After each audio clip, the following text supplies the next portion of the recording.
Ke Sugri para wargi Kiwari Mandedi baris naratas bagian anu ke-14 dina lajenganana jujutan carita hayang beunghar kalangan Kileksa.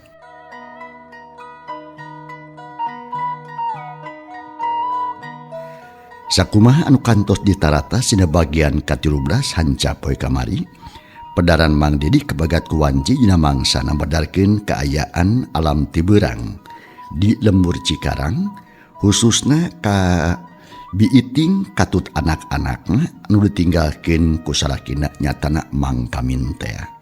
Kumaha atuh para pamiarsa, lajenganana ieu carita langkung paos namah mangga urang sami-sami bandungan ku sadayana.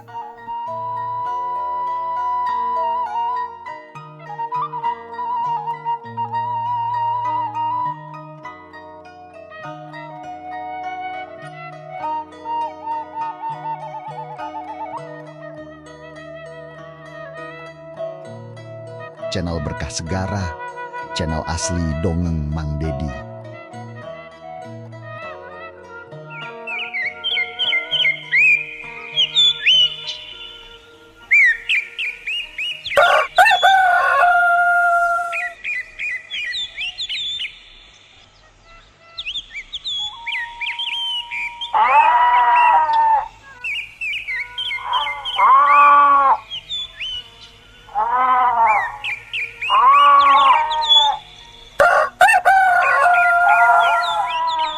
Bangsa alam berang harita teh breh di hiji imah anu sederhana, kaayaan estuning ganyelung mata kawur mata wegah ngadengekin oreng si mana horeng anak-anak biitingna nyeun polah anu teu parugu atuh teu mata heran namun nu jadi indungna nyantana biiting bebenger ka anak-anakna. Malah harita biiting Astagfirullahaladzim. Nah ari sia kabina-bina teuing sia teh memen aing teh kudu kumaha sia, nah teu goblok teuing pikiran. Kejo teh ieu sakitu-kituna teh ge pamere beasna. Ruwa deui kabina-bina teuing sia. Biiting hohoak bakatku ambek. Cipanon mah reun bae teu katahan, ambek campur jeung sedih, nalangsa kabina-bina. Soak kudu jadi anak anu balangor jeung lenger. Ari si memen ngan ukur kitu we ngareret deet ka indung teh terus melong kana hancengan adina. Pok harita. Nah, ka banjur cai teh mah uyahan we sakalian ngalah jeung angeun mun maneh embung mah keur uing we ka jona. Ceuk si memen beri kadawak we piring alas adina anu geus ka banjur teh dicokot. Tapi kaburu disentak ku indungna. Memen, nah ari sia kudu dia diuk sia ya. Ya condor ka jeung dia deket aing sia. Tuna teh ka si Ubun. Kan ulah diganggu sesok. Maneh ka dieu lamun teu nurut dibaredog sia ku coet aing sia. Biiting ngamang-ngamang coet nu aya samalan. Samana ge samel goang cukup cengek jeung uyah. Panon melotot ka si memen. Atuh puguh meuni murungkut si memen teh ari di kitu mah. Sieunneun meureunnan. Kop kana alasna terus nangtung, maksudna mah harek pindah ka deukeut indungna ngarah teu ngaganggu ka batur. Tapi dasar budak balawong ngaliwatna teh atuh lain ka sisi riungan imader ka tengah lengkah panjang. Da maksudna mah ngarah teu nincak alas dulurna meureun. Tapi panon teu nempo da kahalangan ku piring. Anu dikekeuweuk kudua leungeun. Geduk atuh sukuna jong teh goblok cai da bahek ka indungna. Atuh ninga gurubung biiting teh keheul jeung gemes ka si memen. Kalawan teu sadar leungeun ngeplek leungeun si memen. Anu keur nyakel piring anu dieusi sangu teh. Keplok guprak piring murag. Sangu anu ngan kari saeutik tamplok mancawura. Teu aya nu nyesa. Ngeng atuh si memen teh ceurik. Nepikeun ka aduh-aduhan ampun-ampunan. Gek diuk. Ceurik bari jeung jigisik Cipanon juu beungeut beureum. Da sia mangkat katereuhan ku bapa sia. Banal jeung balawang teh beakeun ku sorangan sia eueuh bandingna moga sia. Mun tong leleh puas sia teu ngahakan kayo oge. Dabongan badagong sia keur kajongan saeutik teh. Hayo dipiceunan teu ngarasakeun kainung sakitu ribeuna. Moga sia memen. Mun tong leleh bisa dibanyur sakalian ku aing. Cek biiting jiga nu teu sadar. Ambek pisan Kasih memen anu memang budak na belawang. Sedangkan nyi mimin mah nu cika ngan ukur corohok panon cayaan jika nu watirin kadina. Najan heueuh sakumaha bangor oge kitu-kitu teuing mah karunya. Ari si Ubun anu tadi leweh ngadadak jempe melong kasih memen anu keur dicarekan ku indungna. Dina kaayaan kitu teh pantu dapur aya anu kadengena teh beuki tarik bae sabab teh buru-buru dibuka. Ari biiting kalah kamolohok amarah lalar kasemah teh pati merosea. Iting kunaon sia ieu teh meunikan karibut-ribut teuing sia. Cek anu ti luar berijeng tetep ngetrokan panto jep barudak kabeh simpe jempe jika nu sieun ku ninina.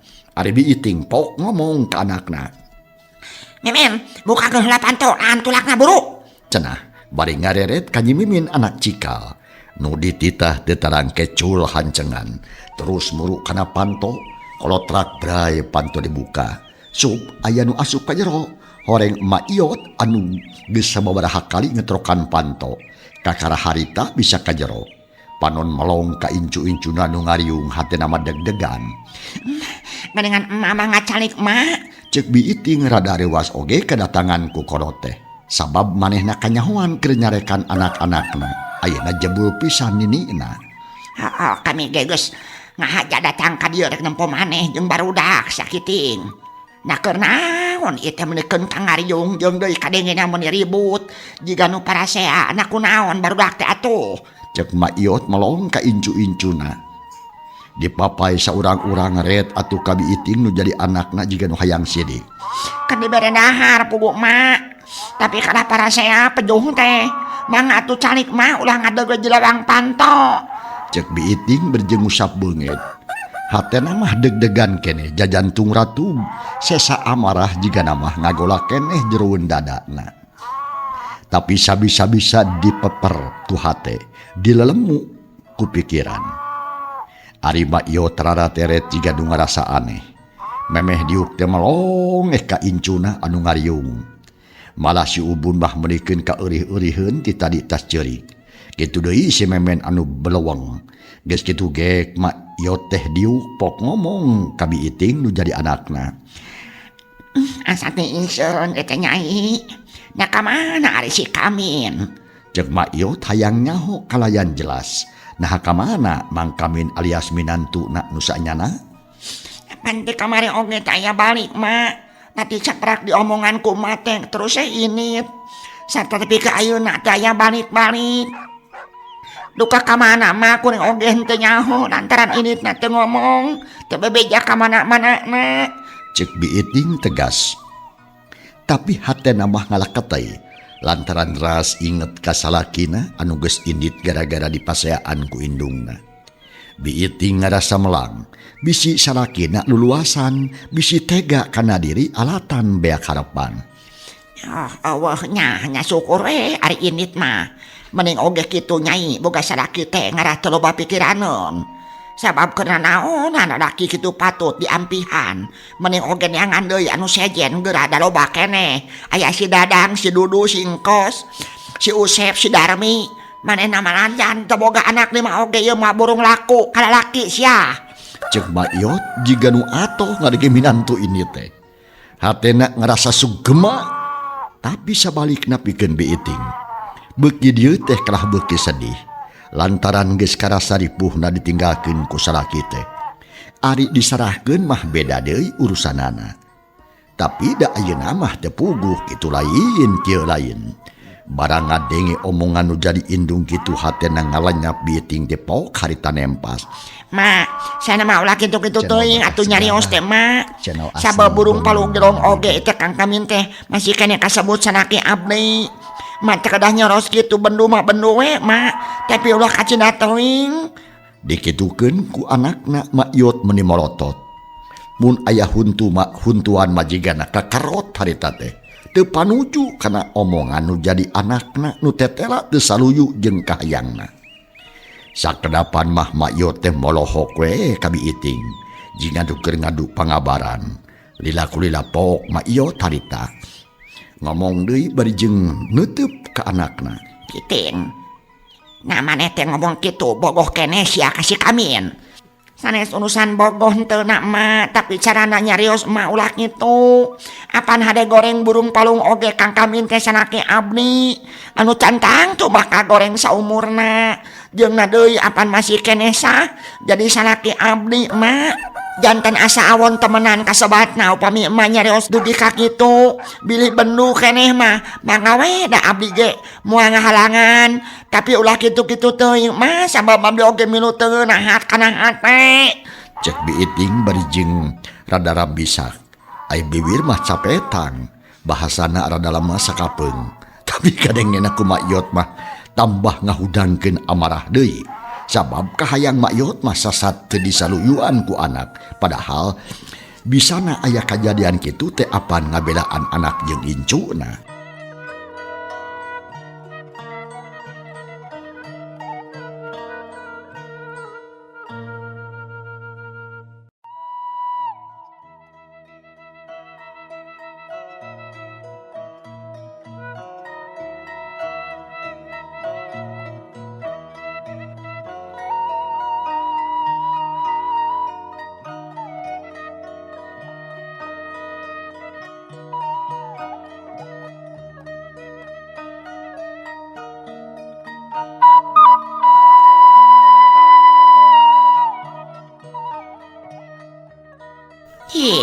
Nah, sia bobolion teuing sia hirup teh kiting.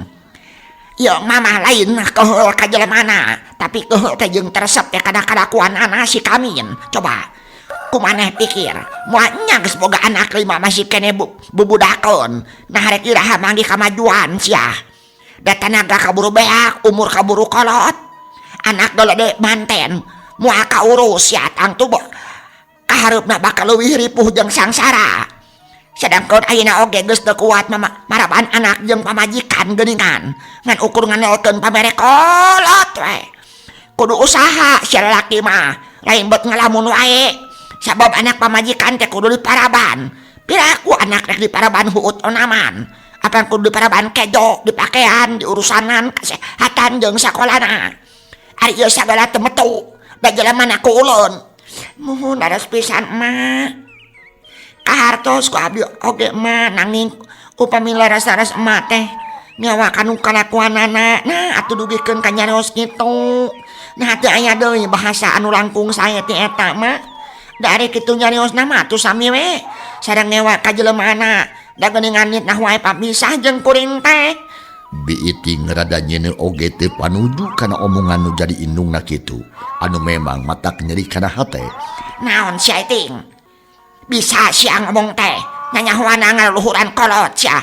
Pokona mah lamun sia yang pinanggih jeung kasenangan kudu nurut kana omongan emak. Menta diserahkeun sia ka si Kamin ulah kapalang sia. Ta ayeuna manehna geus eueuh ieu mah. Ieu teh hiji kasempetan anu hade. Bebeja sia buru-buru kalebe yen si Kamin ninggalkeun imah kitu. Ninggalkeun tanggung jawab salaku hiji laki kitu. Anu boga kawajiban pikeun maraban ka kulawarga ka anak jeung pamajikan. Taku cara kieu sia babari pisan pikeun menta diserahkeunan asa iting. Sabab si Kamin mah moal aya pameunang si Kaminna geraheug. Tah kitu sa iting. Kudu digugu sia ku maneh. Omongan mah teh lamun teu ngagugu ka inung, hartina teu ngahargaan ka kolot. Cek makyot bari jeung ngagilir-gilir sisig dina bibirna. Ngomong mah tegas, tetap dina pamadeganana teu bisa dionget-onget. Mulit teu beunang dionget-onget pisan, tapi biiting parandene kitu teu kagoda. Manehna kuat nyekel pamadegan, teu babari kapangaruhan ari sabab inget kana papatah ti mak omah. Yen ieu teh mangrupa hiji gogoda. Sanes kauluh anak kasapuh abdi teh emak. Nanging aya keneh harapan nu sejen. Lain ngan papisah wungkul, laras ari nu tos kalangkung mah saraki abdi teh kitu. Tapi moga-moga we kapayuna mah moal kitu mak. Sing aya perubahan, sing aya onjona, sing aya elingna. Da moal kitu wae meureunnan Kang Kamin teh. Ah, sia mah ngarap-ngarap kalangkang heulang sia iting. Nungguan anu can puguh karuhan. Kudu aya mimitina nanaon oge moal ujug-ujug ragrag ti langit. Mun ayeuna kadu jeung teh kadaek rek dirahaya kamajuan. Sabab naon oge aya teu daek melak mah moal panen. Kitu deui si Kamin. Si antahon lamun kadua mah moal aya kamajuan sia. Cek Maiyot kekeh mung eleh omongan jika nate hayang menang we salilana nu jadi anak kudu tunduk ka manehna. Biiting jeb teu ngomong deui ngarasata aku pamadagaan nu jadi indung anu tetep pageuh dina nyegal tujuanana. Jika nate kekeh we hayang misahkeun nu jadi anak sangkan rumah tanggana pegat. Dina kayaan kitu barudak anu tadi tas parasehat teh ngadadak akur deui. Terus parindah ka tengah imah. Teu wani ngaganggu ka kolot anu keur silih tempas. Nyi Mimin regayeng mangku anu bungsu adi-adina nu tilu ngabri ngetengah imah. Deregdeg dalumpatan dina palupuh meuni brug-breg. Terus Arudin teu malire ka indung jeung kaninina. Cik pikir sakali deui saiting ulah eleh ting ku lalaki maneh teh sia. Sabab kudu boga harga diri maneh teh. Ku aing masih diurus ti lemut, dipiara ti bubudak, diwarah jeung dididik yang sagala rupana pangabisa. Pira aku si ari ayeuna rek daek wae dikitu-kitu ku salaki. Mikir si aiting. Sing karunya kakolot nunggu hese capek ngurus sia ti lemut. Mama lain hayang dipulang tarima nyai, lain mama. Li hayang dipulang tarima ku harta tapi hayang nempo anak senang. Sedih lamun nemu anak dikitu-kitu ku anak dengan teh suka toing. Cek Maiyot ngomongna meuni kaceret-ceret we tetep we dina pamadaganana. Sedengkeun Biiting teu buru-buru nembalan manehna bingung ka bina-bina ka indung hayang ulah ngajaheutkeun kana hatena ka salaki mung ari ngalawan ka bina-bina teuing mah nyaso teh sok nyarekan atawa ngagelendeng datara aya nepikeun ka menta diserahkeun teu pupuguh mah. Ari ayeuna gogoda teh datang nati indung pisan. Nah sia kalah ngahulang nyai teu kadenge omongan emak. Saya cekak kuping nanging teu kahartos we atuh sareng matak bingung nun puguh mah teu luyu sareng hate abdi teu akur jeung tujuan. Dengekeun sakiting palebah mana sia nu teu luyu jeung teu akur testing. Hah? Nah kumaha sia maksud jeung tujuan omongan maneh sanyana? Nah resep disangsaraku si Kamin? Maiyot melotot beungeut jadi geuneuk. Jaba peot diongko hideung asa dihina mun jadi anak. Cenah kitu mak dari disangsaraku sanaki mah abdi oge alim tapi carana ulah kitu sabab eta mah kasar. Boa teuing bakal leuwih sangsara lamun kitu carana mama. Cantang tuh bakal laksana sakumaha anu dipikahayang. Cek Biiting rada ngageter sorana ge. Sabab ayeuna mah amarahna timbul keheul ka indung anu kekeh we. Kudu papisah jeung salakina nyatra Mang Kamin. Barang ngadenge kekacapan anakna kitu Maiyot oge beuki jengkel. Tapi ayeuna mah teu buru-buru ngomong ngan ukur melong salila-lila. Ngan yakin sorot panon jiga nu ceuceum ka Biiting teh. Barang keur silih pelong anu bari ngumbar ka keheul, kadenge aya nu ngagubrag atuh di tengah imah. Gebrug disusul kudu ngajerit mata kuatir. Sorana tarik asa ngajeletit kana cili nembus kana jajantung. Aduh emak tolong emak. Aduh emak. Gubrag eta budak teu gubrag. Beuki lila beuki alon las jempe jerit anu sejen horeng sibana horeng Nyi Mimin. Mak tolongan ieu si Memen mak. Sorana leuwih tarik batan nu tadi. Puguh Biiting jeung Maiyot meneting harenja geuwas kuat ka jero imah. Kadenge soraan walumpatan dina palupuh bari jeung caririk reang kaayaan estuning mata kaweur barang go ka tengah imah Biiting menika lenyap lantaran nempo si Memen anu panengah teh geus ngaleh-leh ngalempreh teu walakaya. Mimin dikumahakeun itu budak teh dikumahakeun sateu si Memen teh dikumahakeun. Biiting nanya ka si Cika bari jeung ngarawu awak si Memen anu geus leuleus teh daya taya upaya malah mah peureum lir mayit. Nyi Mimin tenembalan kelah ngading diut lewe jika dukanya nyerian reuwas campur jeung sieun. Memen kunaon ujang kunaon ieu teh kunaon anaking. Biiting ngagulang gaper awak Jang Memen anu geus leuleus teh tanaga malahan mah panonna peureum atuh puguh Biiting mending ngalenyap reuwas. Terus anakna digugulung bari jeung diceungcerikeun malah ditanya sabaraha kali tapi tetep Jang Memen teu nembalan. Atuh gauk Biiting teh ceurik bari jeung nanangkeup anakna.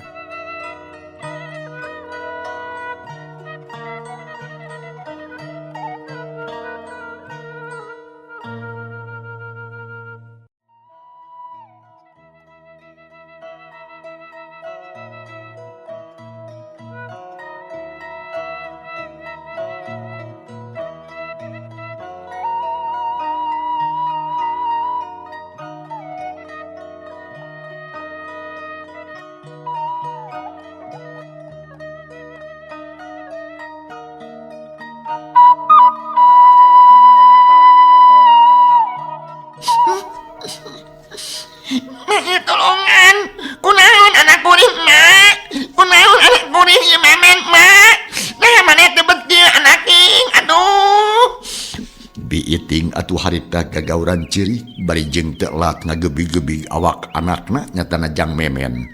Tapi beukeulilah asa kalah beuki heuras bae. Digebigkeun teh oyag kabeh atuh puguh biiting beuki tarik cerikna. Masya Allah, naku naon atuh Memen, dikumahakeun ku maneh teh sa Mimin. Nah atuh ngasuh teh balangha teuing kumaha mimitina eta Mimin. Kerik itu atuh pok deui Mak Iot harita nyambung nyarungsung kekecapan anakna biiting bieu. Kunaon atuh sia teh? Mimin dikumahakeun sia kumaha teh? Ye, si Memen sahabat jadi kieu, buru-buru we ya segera jawab sia. Nah kunaon si Memen teh? Teu naon, uing mah teu naon. Labuh Memen. Jawabna atuh Nyi Mimin bagado noroktok jika anu kabulusan sieun ku kolot jeung ku ninina. Ulah sion sia Nyai, da mari ku kumaha ku nini oge pok pekrak segera omongkeun. Nah kunaon mimitina si Memen teh? Mak Iot nanya deui ka incuna anu cikal. Lantaran panasaran hayang nyaho kana sabab-musababna.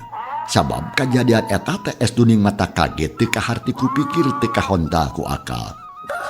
Nyai, gerabe nyakon ka magelis anak king ulah sieun.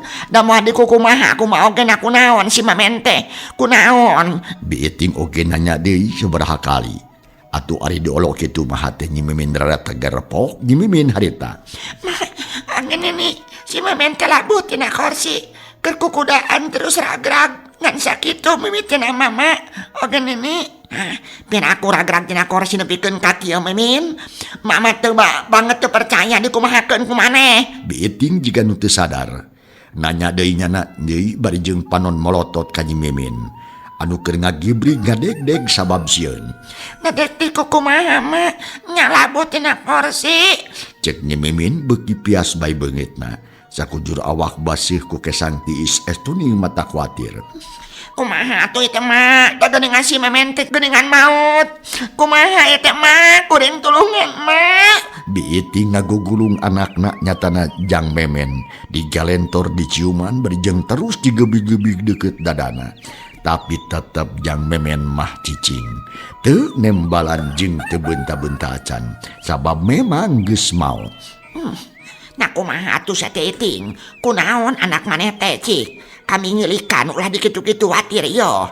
Mak Iot hayang sidik. Terus mangku incuna nu katelah Jang Memen anu beuki heuras we awakna teh. Ku biiting diceungcerikan, Mak Iot nitenan awak Jang Memen nu jadi incuna. Da can percaya lamun disebut maot teh mah. Tapi tetela keteg jantungna Jang Memen geus eureun, awakna beuki tiis. Sarta semu hareuras jeung oyag kabeh. Kumaha mak? Nah cager anak kuring teh atawa celaka iting. Geuningan maot si Ujang Memen teh. Mage bingung ieu. Nah kumaha ari nulungan anu maotnya? Jeung kaweur dina ka mana atuh ari si Kamin meni teu inget kana kawajiban, teu inget ka anak. Mak Iot jadi kukulutus tepuguh make der ingat ka Mang Kamin apan ditita indit ku manehna. Maot mah geuningan beut ieu nasib kuring teh mah. Da teuing anak mah. Nah, Jang Memen teh teu make maot atuh ya padi anak king. Biiting ngarebut deui anakna tina lahunan Mak Iot ditatangkep jiga nu teu eling. Jang Memen memang geus maot diusapan ubah tonggongna. Bari jeung ditatangkep ku Biiting diadekeun kana dada. Yang sabar saiting, sing eling kana diri ingat kanu kawasa. Ulah kitu Nyai. Da model mata kitu oge geus tepi kana titis tulisna. Nu akhirna Mak Iot mapelingan ka anakna. Sangkan sadar dina narima dodoja. Tapi Biiting mah teu nembalan. Kalah terus cerik ngabangingik bari jeung mamangku layon Jang Memen. Ari Nyi Mimin jeung adi-adina nu sejen colohok bengong. Darariuk bari jeung ngajajar. Nempokeun indungna anu keur nyeungcerikan nanangkep Jang Memen. Atuh nempok itu mah Mak Iot ge ngalenyap hatena. Nyaredet asa disisit ku hinis lamun sing geus teh mah. Watir ka anak anu nandangan lara tunggara. Keur mah sedih mikiran nasib jeung salakina. Ayeuna der katambahan ditilar maot ku anak. Pok deui atuh Mak Iot. Geus iting. Sing teger hate Nyai, sing sabar tawakal. Ulah rek arah subaha. mage milu sedih jeung nalangsa tapi teu kudu kamalina Nyai. Da mana kitu ge geus takdir Gusti Yang Widi. Sing eling we ting sing ingat. Cek Makyot bari ngusapan warikat anakna. Cipanon Makyot beuki juuh. Ma. Cek Biiting terus nusutan heula Cipanon. Sanggeus kitu nuluykeun diomongan norolang di barung ku juuh Cimata. Abdi mah lain sedih kudu tinggalkeun maut nama. Tapi sedih asa diheulang teu gugur teu angin. Bet kieu jadina. Na kunaon atuh si Memen teh nu sanyana. Mangkaning tadi teteh dicarekan ku kuring tetes dipolototan jeung digebug. Nah, enak bet ninggalkeun dina kayaan kieu. Mun horek pimaoteun mah moal dikukumaha ku kuring teu meureunak mah. Sabab nyeri kana sana kana hate. Sedih meuni asa tinjelet nit. Tak kitu mah nyeri ku lampahan sorangan abdi teh. Airas ka anak anu tadi dicarekan. Ari ayeuna bet geus kayaan anak ampun Mang Ujang. Kasep Memen. Hampura Mang Ujang. Gitu ngalengisna harita Biiting. Segruk atuh cerik deui. Anakna masih keneh dia tatangkep. Atuh meningah las ningali kitu mah Makyot teh. Tetega nempo anakna nu manggih kasedih. Parandene kitu teu bisa nulungan. Ngan ukur mepelingan we bari jeung ngalemu hatena. Kaharti kumaha ge Nyai. Kan bae sing ikhlas sing ridhonya da dicanda kuno kagunganana. Urang mah jelema nu teu boga kakuatan, teu daya lan teu upaya. Sagala rupa angin Allah anu ngarsakeun. Mana kitu oge si Memen teh meureunan. Ngan tepi kapoe ieu umunakeun sing ikhlas sing ridhonya anguran madoakeun we. Sangkan arwah budak teh. Arwah Jang Memen bisa tepi kanu kagunganana. Ayeuna mah sing sabar tawakal Nyai ulah dibake arah Subahayu. Urang pulasara sakumaha mistina budak teh. Sabab watir aya di kitu-kitu wae mah. Kitu ceuk Makyot. Ayeuna mah manehna ge teu buru ngumbar Cimata. Sabab tadi teh kasaksi jeung kadenge yen anakna keur nyarekan incu-incuna anu memang balangor. Jadi kaharti pisan namun Biiting ngarasa sedih kingkin teh. Lantaran naon? Lantaran anakna nu tah dicarekan maut ngadadak. Tantu asa diheulang teh. Nya mah kunaon atuh budak teh daena mah geus kieu jadina mah. Tapi kuring teh bingung mah kumaha atuh geus kieu. Geus wae Nyai sing tenangkeun. Marek bebeja ka bapa labe jeung ka Pak RT-nya. Kitu deui ka tatangga sajena sabab ieu rayon teh kudu buru-buru di Pulasara. Sakumaha mistina nya Nyai. Mangga tuh mah kuring mah ngeuingan. Sok atuh budak teh golerkeun di dieu tah ulah dibapangku wae he da moal hirup deui moal. Tapi keeranan urang ngampar heula samaknya. Bisieun ke kaburu loba batur. Cik barudak ieu kasih heula sia. Ulah ngamparkeun samak yo. Cek Makyot berjeng terus nangtung. Terus nyokot samak di kamar saaya-aya. Sakurang-kurangna gerek nginjem ka tatangga cenah. Nyi Mimin hidang ngurus budak anu sejena. Kabeneran narurut deh. Ari keur aya kajadian kitu mah. Barudak teh carameot di pojok. Melong ka indungna anu keur ngagugulung Jang Memen anu geus maot.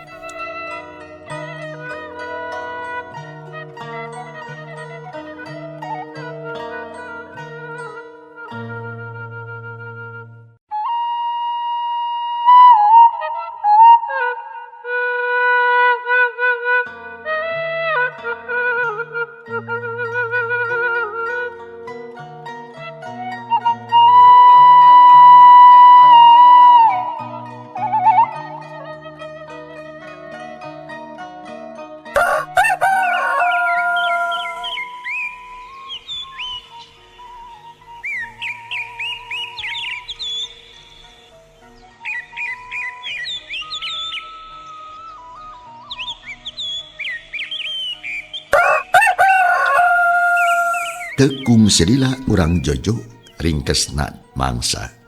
Layon Jang Memeng geus ngajepat dina samak. Dirurub ku samping kebat di sang hareupan ku Biiting. Anu geus jempe cerikna.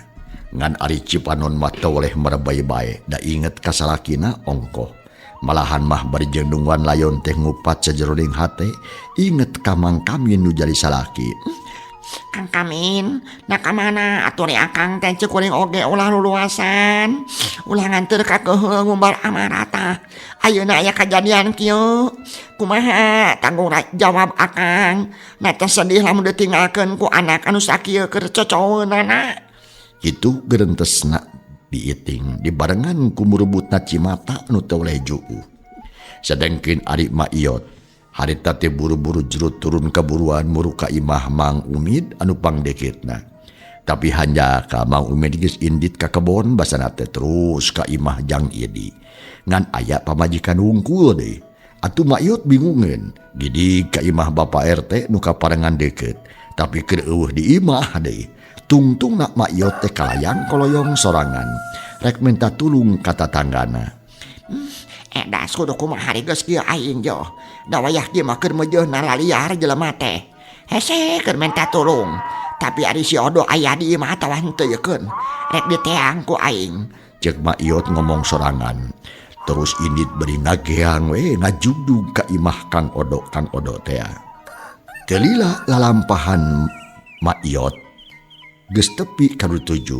Kebeneran Kang Odo mah aya di imahna da puguh taraliar.